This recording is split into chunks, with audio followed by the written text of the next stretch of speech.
Story 1. The gas station that disappeared when we looked back. This happened to me and my friend Jonah in the summer of 2021. We were driving cross-country from Pittsburgh to Flagstaff, just two college guys chasing some illusion of freedom before senior year locked us down again. We took turns driving, barely stopped, and ignored every warning sign of sleep deprivation. Around 2:30 a.m., somewhere in central Kansas, Jonah was dozing in the passenger seat, and I was clenching the wheel, desperate to stay awake. The stretch of highway we were on felt endless. No other cars, just black, flat road, and the occasional shape of trees or silos in the dark. I remember thinking my eyes were playing tricks. The green highway signs started to look warped, and I kept missing them until they were behind us. At one point, I saw what looked like a diner up ahead, but it vanished when we passed. That was when I knew I had to stop, even if just to stand up, stretch, and breathe. About 10 minutes later, a gas station appeared on the right. No billboards, no lights except one flickering bulb above the entrance. It wasn't on Google Maps. I know because I had checked a moment before, zoomed out, looking for rest stops. Nothing had come up. The station was old, looked like something from the early 2000s. Two pumps, a cracked Coke machine, faded red and white stripes around the roof. I parked and nudged Jonah awake. He mumbled something and got out, rubbing his eyes. Inside, it was oddly warm. There was a bell that dinged when we opened the door, but no music, no hum of coolers. The air smelled like cardboard and faint soap. It was dead quiet. There was a man behind the counter, tall, pale grey vest, not looking at us. He didn't say a word, just stood there with his eyes on the register. Jonah grabbed some chips and a bottle of water.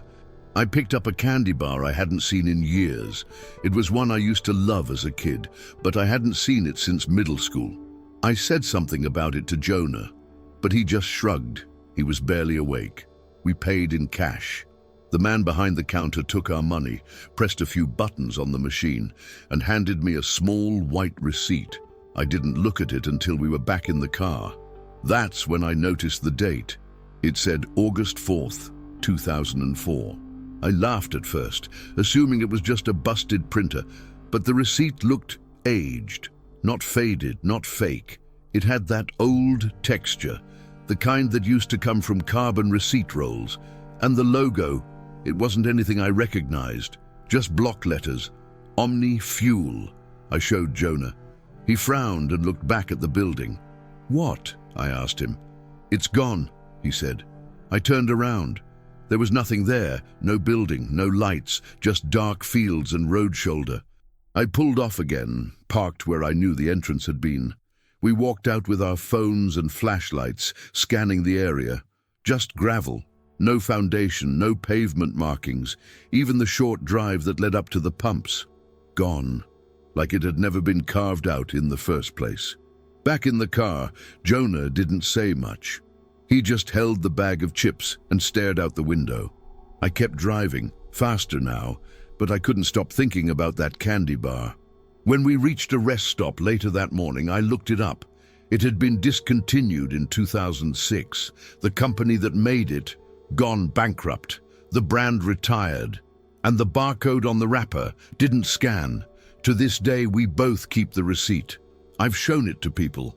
They always say it's probably some collector's joke, or maybe I was so tired I imagined it. But Jonah still has the unopened bag of chips. It's a brand that hasn't existed since Bush's second term. I don't know what kind of exhaustion tricks your brain into seeing buildings that aren't there.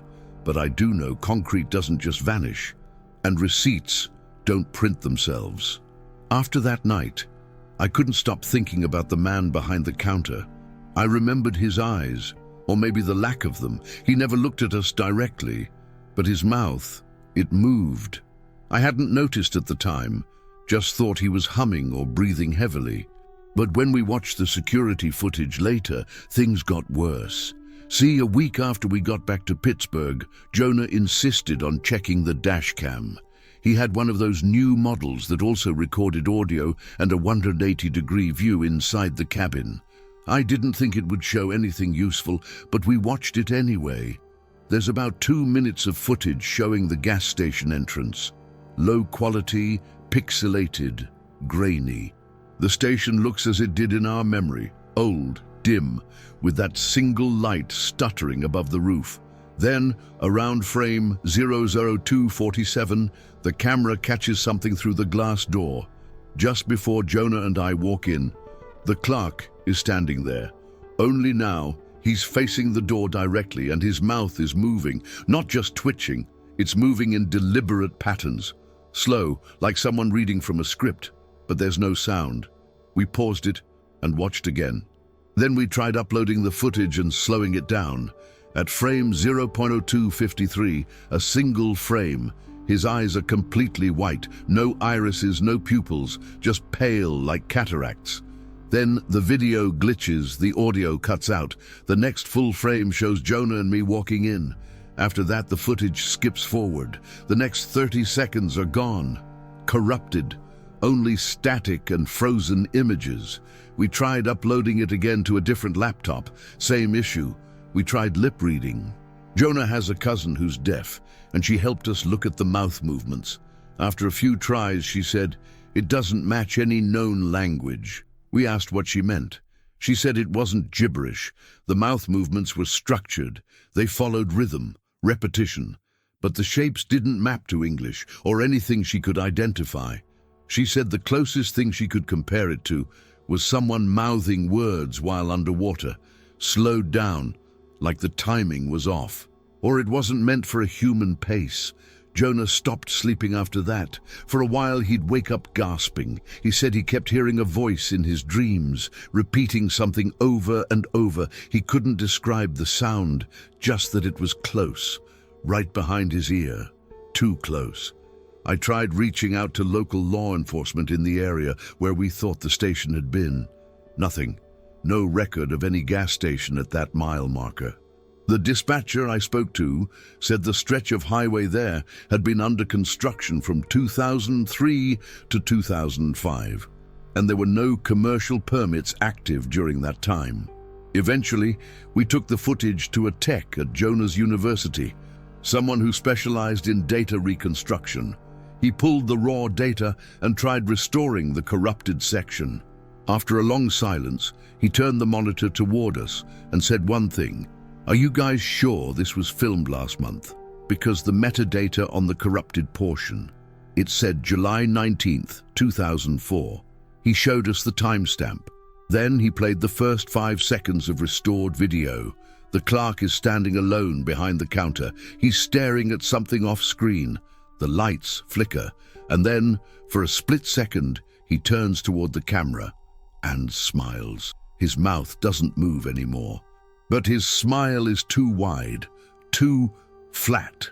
I never asked Jonah for the footage again, and he never asked why I deleted it from my computer that same night. A few months after it happened, I joined an online forum for long-haul drivers and urban explorers. I posted a vague description of the gas station, not the creepy parts, just the look of it. Midwestern, 2 pumps, old signage, red and white paneling. Someone replied. He said, "Sounds like Omni Fuel off Route 14. But that place burned down in '06. I messaged him privately. He sent a link. It was an old blog post from a rural historian, full of blurry Polaroids. The photo showed what looked exactly like the station we stopped at. Same color scheme, same cracked Coke machine. The caption read, "Omni Fuel, abandoned in 2005 after 3 reported break-ins, burned down the following spring, never rebuilt." In the window of the station, just beside the door, were 2 vague silhouettes. Barely visible, almost lost in the reflection. One was taller than the other. I stared at that photo for hours. I couldn't tell if it was just light, maybe smudges, maybe old damage, but I had this feeling, like I was looking at myself. Jonah wouldn't talk about it. He moved out of our shared place that winter, said he needed to reset. Before he left, he handed me something in a paper bag. It was the snack he'd bought that night, still sealed, still in perfect condition. I tried to scan it again. Barcode came up blank. I contacted a food archivist, yes, apparently that's a thing, who confirmed the snack had last been manufactured in 2003. She said it was pulled off shelves in April 2004 due to low sales. When I told her where we'd bought it, she asked me to send the wrapper. I did. A week later, she emailed me. The wrapper was manufactured in 2002, same print batch as a few others in our archive. But yours looks unused. No oxidation, no ink fade. That's impossible unless it was stored in vacuum conditions.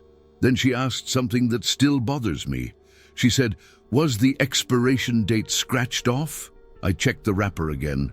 She was right. There had been a date. Something had rubbed it away.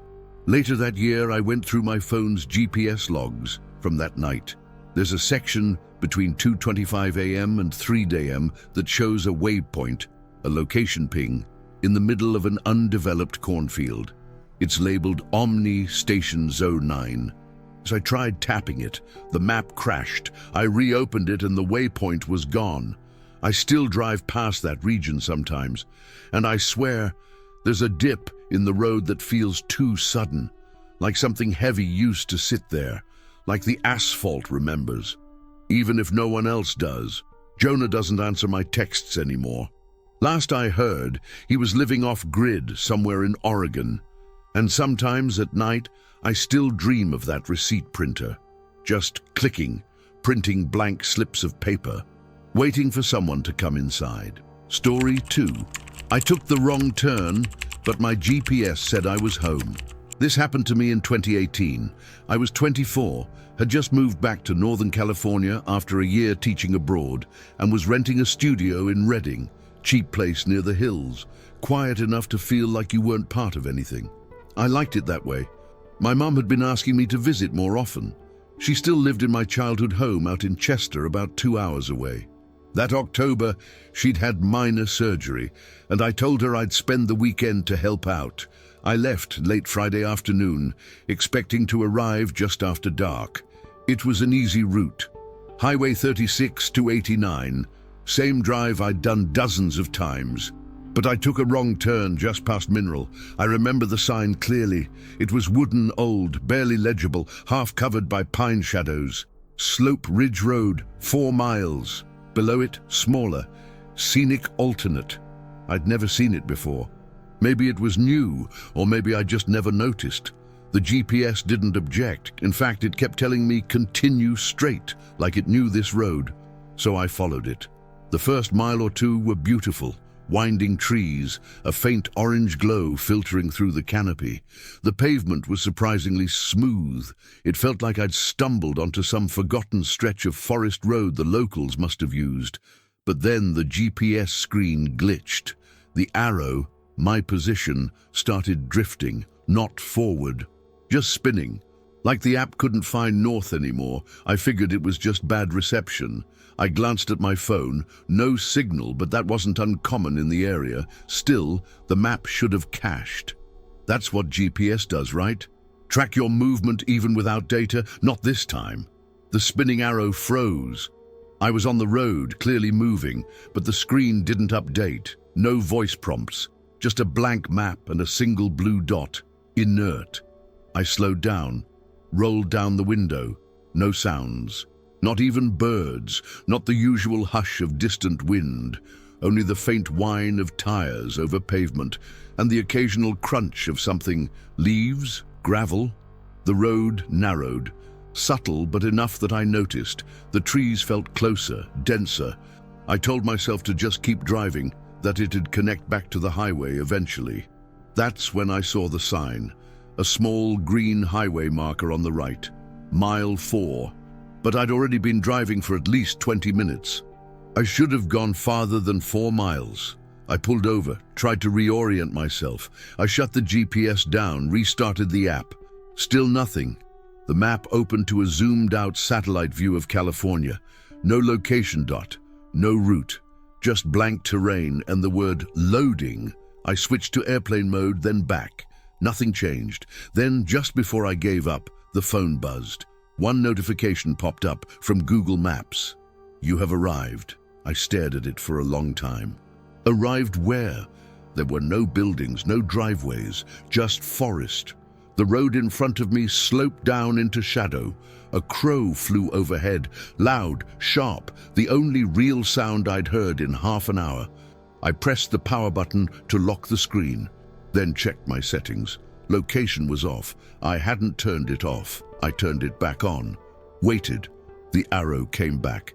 It placed me in the middle of Chester, right on my mum's street. Even labeled the house. Your destination. But the road in front of me wasn't Chester, and I wasn't home. I didn't turn around. I don't know why. Maybe because I still trusted the technology more than my own senses. Maybe because I was afraid that if I turned around, I wouldn't know where I'd end up. So I kept driving. 10 more minutes, maybe more. I didn't check the time. The road was still smooth, but the trees on either side had changed. The pine needles looked grey under the headlights like ash. And the air, even with the window closed, had that burnt dust smell like electronics overheating. Then I saw it. The crow. It was perched on a utility wire strung between two poles, dead center above the road. Its right foot, twisted, like it had been snapped and re-healed wrong. It didn't flinch when my headlights hit it, didn't blink, just sat there, watching. I passed beneath it, hands tight on the wheel. I didn't look back. Another 5 minutes, or what felt like 5, and I came to a slight bend in the road, slower turn. Trees opened up a little, and again a wire stretched overhead. Same crow, same twisted foot, same direction it faced. I slowed the car. This time I looked up longer. It still didn't blink. It wasn't just similar, it was identical. I could see a faint patch of white feathers just above its wing. I recognized it. Impossible. I passed under it again, and again. Silence returned. A few more turns, a small descent. The trees started thinning, and there it was again. Same crow, same wire, same look. Except this time, it was on the left side of the road. I pulled over. I stared up at it for a long time, windows up, hands shaking. The dashboard clock read 8:42 p.m., but the sun hadn't set. I got out of the car. Just for a second, just to confirm it was real. My boots crunched against the pavement. The crow didn't react. Its head tilted slightly. And I swear, it smiled. Not literally, but something in the way its beak moved, like it knew I was watching, like this was a performance. Then it flapped once, lazily, and disappeared into the trees. I got back in the car. Dashboard clock 8:42. Still. At some point I stopped driving. I didn't decide to. It was more like my hands slowed, the road blurred, and my foot released the pedal on its own. I coasted to the side of the road and parked. There was a clearing to the right. Not wide, but neat. Too neat. A semicircle of grass. One lamppost, unlit. And in the center, a swing set. Just one swing. It swayed gently as if someone had just stepped off it. No breeze. I stepped out. This time the air was different, thicker. It felt like I had stepped into a bubble. Sound was muted. My own footsteps felt muffled, like I was walking across a theater stage. The swing creaked once. On the seat was an old cassette recorder. Beige plastic. Dusty but intact. I picked it up. The label read only, "For You." I pressed play, a faint hiss. Then, my voice. Recorded. Flat. Monotone. It said, "Don't leave the car again." Click. That was it. I stared at the recorder. I hadn't used a cassette since I was a kid. I didn't own one. I'd never recorded anything like that, and yet it was undeniably me. The cadence, the breath, I replayed it. Same warning, same end. I looked around the clearing. There were no tire tracks, no signs of construction or landscaping, and yet it looked maintained. I walked back to the car, locked the doors, opened the map app again. This time the screen showed no roads, just a grid. An empty grid of green and grey, like a map under construction. At the center, one blinking red dot. Label, repeat. I sat in the car until the sun finally set. Then I started driving again. Eventually, somehow, I made it back to a real road, paved, with signs. I passed a familiar landmark, a diner I used to stop at with my dad, except it had burned down in 2009. But it looked new. Open sign lit, lights on. I didn't stop. When I got to Chester, my mom was asleep. I let myself in. I checked my phone. No missed calls, no texts, but one new notification. It was from my voice memo app, a recording, dated the previous night. Fill name, loop entry, R1. I played it. Silence at first. Then the faint sound of tires, a turn signal. My voice whispering, third crow, left side. That's where it always starts. I deleted the file, but the next morning it was back, and the file name had changed. Loop entry R2. Did you enjoy the content and it made a difference for you? Click on Super Thanks and support our work. Story 3. Something ran alongside the car for 23 miles. This happened in the fall of 2015 during a road trip from Reno to Boise. I was with two friends, Nate and Marissa. We'd been close since college and planned the trip mostly as an excuse to disconnect for a while. We'd been doing weekly Zoom calls since graduation, but that year had been heavy. Job losses, family stuff, stress that made screens unbearable. So we decided to meet up, rent a car, and just drive. We left Reno around 4 p.m., planning to take the back route up 447, avoid the freeway, enjoy the desert. At first, it was exactly what we needed. Long stretches of nothing, conversations that drifted into silence. That good kind of silence where nobody needs to perform. Somewhere past Gerlach, the sun dipped low. We hadn't passed a car in over an hour. I was driving. Nate had dozed off in the back. Marissa was flipping through old playlists, trying to find a song that fit the mood. Then the car started to drift slightly to the right. I corrected it, thinking it was just my focus slipping, but it happened again, not violently, just a subtle pull, like something in the terrain was off. I slowed down slightly, rolled the window down. The desert was cold. Still, I didn't hear wind, no crickets, no sound except our tires on pavement. Then I noticed movement in the passenger side mirror. A shadow, low, fast. At first I thought it was the reflection of our car, but it didn't line up. It was to the right of us, maybe 30 feet off, keeping pace with us perfectly. We were doing 60. Whatever it wasn't losing ground. Do you see that? I asked Marissa. She leaned toward the window. Then she sat back slowly, face pale. That's not a car, she whispered. I glanced again. It wasn't shaped like a person or an animal. More like a vertical streak, like something tall moving fast but staying perfectly upright. The kind of shape your brain tries to make into a tree, except we were in open flats. No trees for miles. I sped up. 70, then 75. Still there. It didn't accelerate, it didn't fall behind, it just matched, always at the same distance, always just out of clarity. It never broke the line. I swerved slightly, thinking maybe I'd catch it in the headlights. But the second the angle shifted, it vanished. Then, a few seconds later, it reappeared, directly beside the passenger door now. I felt Marissa's hand on my arm, tight. She wasn't speaking anymore. I looked once more. It was still blurry, but this time I saw something like limbs, too long, not swinging, just keeping pace. And it wasn't looking at us. It didn't need to. It knew we'd keep going. For the next 20 minutes it stayed with us. Every mile marker, every curve, no change. It didn't chase, it matched, like it had memorized our rhythm. We didn't talk about it that night. When we finally stopped for gas in McDermott, it was gone. We pulled into the lot and just sat there in the car. No one said anything for a few minutes. Nate finally broke the silence. What happened? I told him everything.